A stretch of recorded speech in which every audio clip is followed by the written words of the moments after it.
Hola, hola, ¿qué tal? Mucho gusto en saludarles de nuevo. Estamos estudiando el libro del Éxodo y esta semana vamos a estudiar acerca de la lección número 7. Esta lección se titula El pan y el agua de vida. Hemos estudiado desde el capítulo 1, desde la lección número 1, la salida de los hebreos de Egipto, de la esclavitud que tenía en Egipto.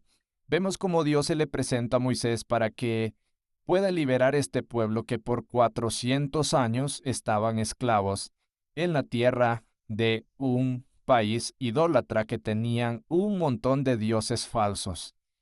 Entonces, con esto yo te pregunto, ¿crees tú que hoy en día debemos guardar el sábado? En Génesis, en el primer libro de la Escritura, en el libro de Génesis, Dios hizo toda la creación en 6 días y el séptimo día descansó.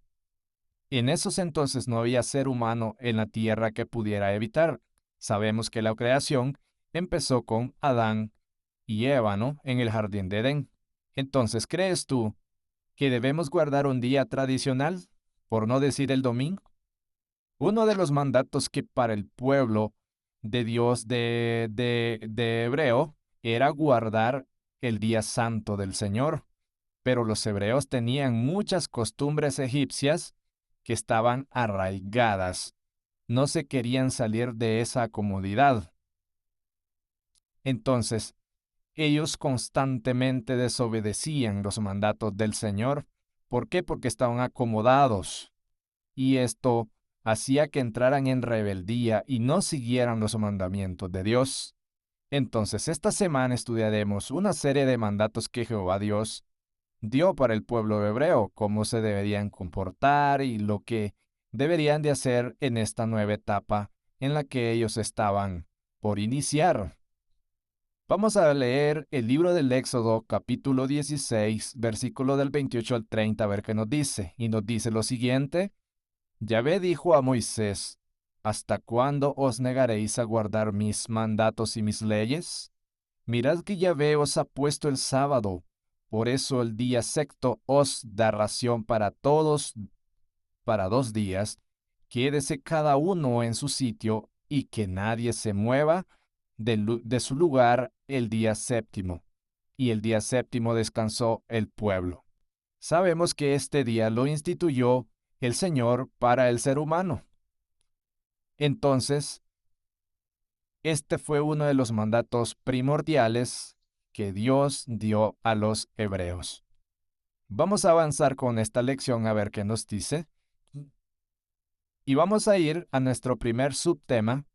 El primer subtema se titula Aguas amargas. Y aquí empezó la nueva etapa de los hebreos, lo que iban a atravesar. Luego del cruce del Mar Rojo, Moisés como líder hizo que el pueblo partiera hacia el desierto de Chur. Y caminaron, y caminaron, y caminaron 3 días por el desierto sin tomar nada de agua. Y al fin llegaron a un lugar donde hallaron agua. Pero esas aguas no se podían tomar porque eran aguas amargas. Y los hebreos se pusieron aquel día lugar Mara. A ese lugar le pusieron Mara los hebreos. Al ver esta situación, el pueblo empezó a murmurar contra Moisés. Y desesperados por la gran sed, entonces Moisés clamó a Dios, le mostró un árbol para que lo echara al agua, y cuando Moisés la echó al agua, las aguas se endulzaron y ahí les dio ordenanzas. Esto lo podemos leer nosotros en nuestras Biblias, en el libro de Éxodo, capítulo 15, del 22 al 27. La primera prueba de la fe de Israel estuvo asociada a la necesidad de agua, lo que no es de extrañar dado el difícil, caluroso y seco entorno del desierto. Después de 3 días de viaje, el pueblo finalmente encontró agua, pero no era potable. Sabemos que era un agua no diseñada para tomar. En la vida cristiana hay pruebas. Dice la Escritura que el camino del Señor está lleno de espinas.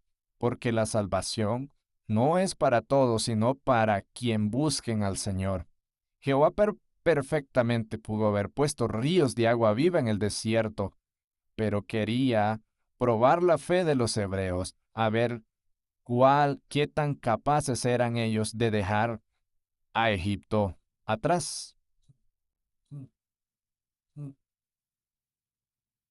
Codornices y maná. Hay dos elementos básicos por los cuales el ser humano se sostiene, y estos dos elementos son el agua y la comida. Y cuando se tiene hambre, el estado de ánimo cambia.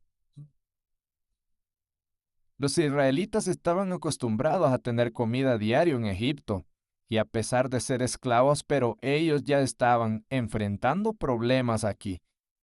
Primero fue el problema con el agua, que tenían sed. Sabemos que iban niños, llevaban animales y que estaban sedientos. Me imagino la desesperación que pudieron haber tenido ellos allá en el desierto con 3 días sin beber agua. Este fue el primer problema, pero luego fue la falta de alimento.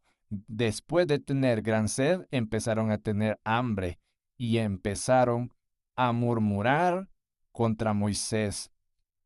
Ellos siempre murmuraron contra Moisés, que literalmente estaban desesperados. Desgraciadamente existe un patrón repetitivo de rebelión en estas historias de peregrinación. La gente olvidaba notoriamente la poderosa mano que Jehová había hecho por ellos, ayudándolos, ¿no? Ayudándolos. Y es que realmente el maná era un alimento celestial que Dios suministró a los hebreos durante 40 años en el desierto que pasaron ellos. Y esto cada semana ocurrían 4 milagros, según nos provee la Biblia, ¿no? Dios proveía este maná como una ración diaria. Esto estaba medido, no era que ellos iban a agarrar lo que quisieran, no. Los viernes dice la Escritura que recibían una ración doble de maná.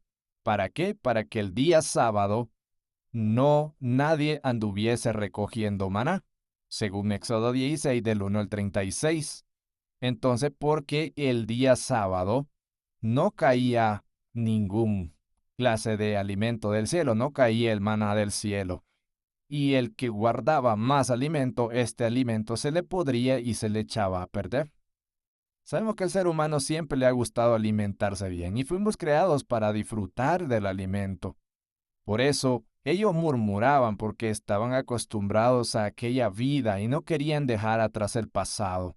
Pero Dios hizo llover el maná del cielo para alimentarlos. Además hizo que comieran codornices tanto en la mañana y también en la tarde. Pero pero era solo lo necesario durante esos días, y dice la Escritura que hasta se saciaban, se llenaban de comer carne porque decían, renegaban contra Dios. Mejor hubiéramos preferido que nos mataran allá en Egipto que pasar estas penurias. Los hebreos estaban totalmente desubicados, estaban renegando, estaban murmurando con Jehová. Vamos a pasar a ver nuestro siguiente subtema. Dice el agua de la roca. Este fue otro pasaje. Como seres humanos podemos pensar, ¿por qué Dios hizo estas cosas? No pudo, ¿por qué no pudo darle la tierra prometida de una sola vez? La respuesta es sencilla. Dios estaba purificando a sus hijos. Para llegar a la tierra prometida era necesario llegar limpios, sin un pasado, teniendo plena confianza en Dios. La presión era tan fuerte que Moisés creyó que lo iban a apedrear a esta gente porque estaba realmente molesta, ya que como sabemos, en el desierto no hay agua, y constantemente los hebreos murmuraban, decían que preferían estar muertos, como lo mencioné anteriormente, en lugar de pasar esta situación. Y a pesar de los constantes reclamos, Jehová siempre resolvía el problema. Le dijo a Moisés que golpeara una piedra en Oreb, en un lugar que se llamaba Oreb, para extraer el agua. Y es que esa tarea realmente para Moisés no era nada fácil, tener que aguantar a todas esas quejas, todos esos hebreos. La presión que él sentía era enorme, pero a pesar de todo, él contaba con Jehová que lo ayudaría. Él realmente tenía una fe, gran fe en Jehová para poder llevar esa carga.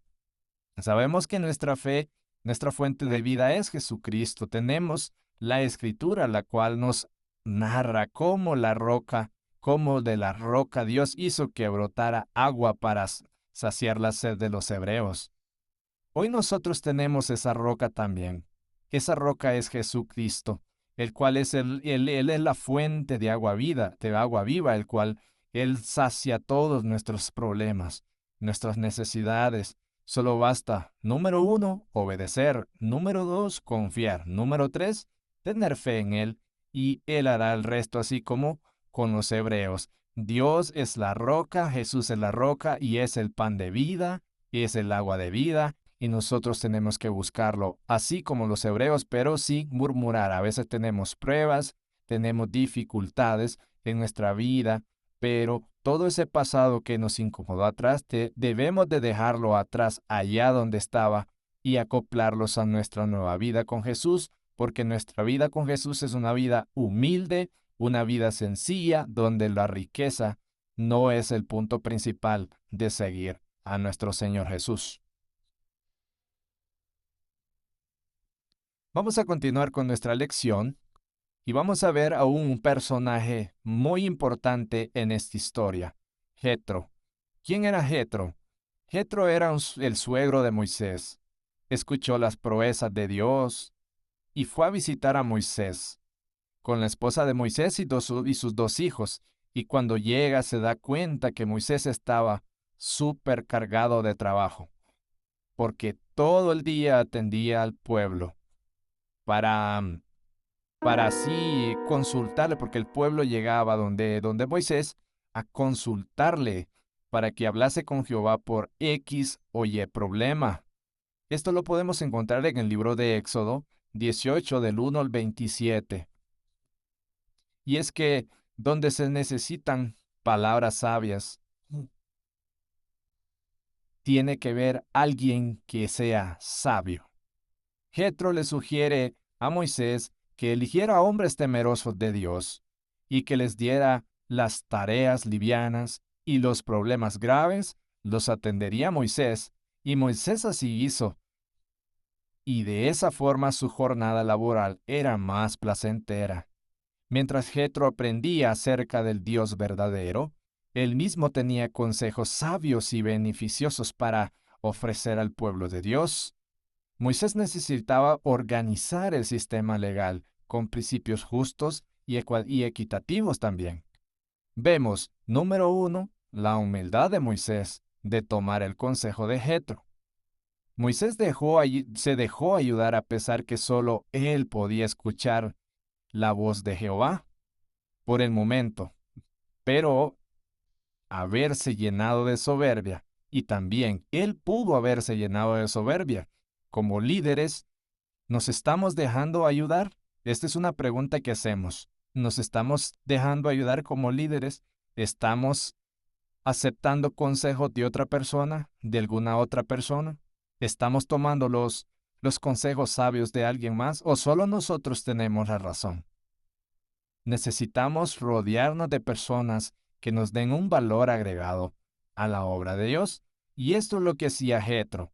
Jetro tenía un conocimiento, tenía un temor de Dios, pero que él miraba cómo Moisés se cargaba, descuidaba a su familia, descuidaba a los seres más queridos por estar atendiendo al pueblo. ¿Por qué? Porque no estaba dando tareas a otras personas allegadas a él que perfectamente podían realizar este trabajo, estas tareas livianas. Entonces, este consejo de Jetro fue muy importante para seguir con la obra de Moisés y así no cargarse él y no tener que lidiar con todos los problemas de los hebreos.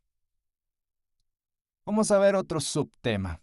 Vamos a ver qué nos dice este tema. Dice el pan y el agua de vida. Vamos a ver en el libro de Juan del 4 al 7, Juan 4 del capítulo 7 al 15 y del 6, 31 al 51 se nos narra una serie de historias que Jesús hizo.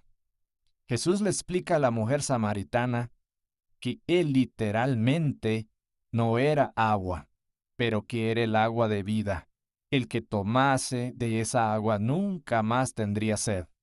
El agua que tomaban los hebreos volvían a dar sed, pero el que ofrece, Jesús, es eternidad. Jesús es la salvación y esta es la agua de vida. Sabemos que Jesús es un agua que quita la sed para siempre.